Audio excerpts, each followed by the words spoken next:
Right, where was I now? Oh yes, Crusader 5M. Hello everybody, welcome back to another chassis variant series vid. They're few and far between and certainly far less now after the, discontinuation again of any new mechs coming for MechWarror Online since the Crusader. But here we are with Marik's attempt at remaking the classic Crusader. So the 5M upgrades a few bits of tech. We swap out the SRM launchers for Streak SRM2s, which originally are supposed to be leg mounted, obviously not an MWO, they go to the torsos. It has the 2 LRM-15s, 2 medium lasers, a machine gun, and a flamer, so a little bit of a switch around in places. It does add an AMS system to the head, which is rather useful, especially in MWO. And as such, it means that you've got a nice little bit of kind of all-round support, which is exactly what the Crusader is built for. It's a mech that's, generally designed to engage all kind of spheres of enemy types, vehicles, infantry, power armor, other mechs, and even possibly VTOLs and aerospace units if they were to get involved. As such, it may come across that it doesn't have enough of any one weapon type to be very effective, but in a properly formed lance, it can be quite useful. Marik had them being built on several of their plants. They lost one of them to the Lyran Commonwealth at one point, and then they started building them for the AFFS as well, and the Lyran. So, yeah, the Federated Commonwealth got hold of the 5M model for their own armories after that little hiccup. I personally don't mind this. I understand why the flamer and the machine gun and the streaks are there. It actually makes them quite useful.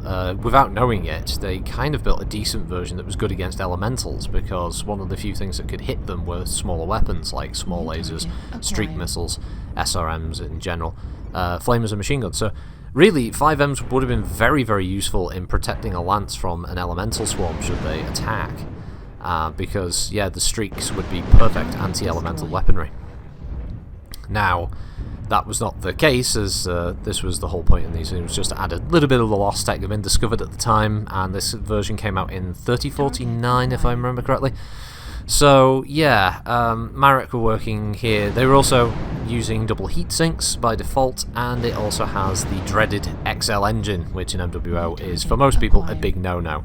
And I won't spoil it, but the XL engine does come into play on this battle. So, as I said, it's a good all-rounder generally, and that's just how I've always seen the Crusader. Nothing to particularly stand out, but it does the job where needed. It's also nice that it's jump equipped as well. That gives it a bit more maneuverability. And I found myself warming to the MWO version of it visually. I don't mind it. It's a nice mech. You don't see them very often, probably because it hasn't yet become available. It may have become available for C-Build since, I can't remember now. If it has, let me know in the comments. If not, otherwise, it's still not available for C-Build, so there'll be people buying the packs and stuff like that. So, but personally, I don't mind this one. I could immediately see some areas where you could probably make some changes here. Obviously, you could turn this into a bit of a splat build because it has 4 missile hardpoints, so swap out the LRMs, you can stick in a bunch of SRMs, turn it into a bit of a streak boat since you can have 4s and 6s. If you wanted to go that route, it has 3 energy hardpoints, yes, in total. So you could have like a bit of a mix of missiles and, wub going on there with the old pulse lasers. And the only downside of the whole thing really is that ballistics hardpoint, which I imagine most of you, if you were going to build this, I imagine you'd rip out the ballistic hardpoint, right? Because I doubt anyone's really going to go, oh, I'm going to stick a Gauss rifle or an AC in there or something. It seems unlikely. I imagine most of you who'd be looking over this hardpoint wars are probably already working out what would work best, because all of the missiles are obviously either in the arms or in the torso, so you got a nice broad selection there. And it also means if you lose an arm, you're not going to lose all of your missile weaponry. And the energy hardpoints though are arm mounted, which is a little bit of a downside there. But it can still fight regardless, even if it loses an arm. One of the things that I was really surprised with this round in particular, I was actually surprised that we had the advantage quite early on, and then it just kind of fell apart. And I've been in plenty of matches where this happens. It's just, people cut out position, or the players who just had like the nastier, more vicious builds, just they took the longer route round, but it paid off, and they picked up the kills where it was needed, and they went from there. there's a hilarious one. You'll see him in the comment in the chat in the top left later on.